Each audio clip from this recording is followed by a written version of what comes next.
Hello, dear students. Welcome to my YouTube channel. Here, I have one exercise to be solved, and this is regarding phrasal verbs. Before that, we have phrasal verbs with meanings. Like first one is call off. Call off means to cancel.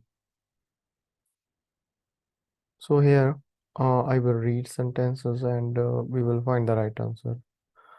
First one, Suzanne and Tom decided to break dash after 5 years of dating. Here, break up. Break up means to cancel a relationship or to disperse. So breakup is the right answer here. First one is a breakup. The match was called off. Second one is called off because call off means to cancel. Third, we need to check dash of the hotel by 11 a.m. Check out. Check out means to leave a place. I came dash some old photos while cleaning the attic. I came across mean to say to find or encounter unexpectedly. Next, I have been trying to cut dash on coffee lately. Here, cut down. Cut down mean to reduce in number or size.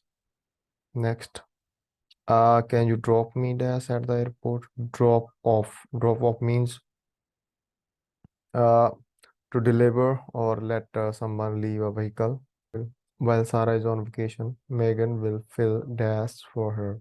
Fill in. Fill in mean to say to substitute or someone or something to or complete a form. My two cats don't really get along. Get along mean to have a good relationship.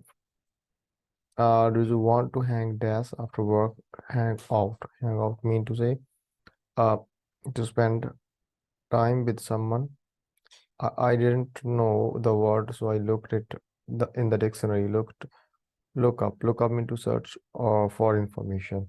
So I hope you got to know how you can learn phrasal verbs easily and you can fill in the blanks with the correct answers. Thank you.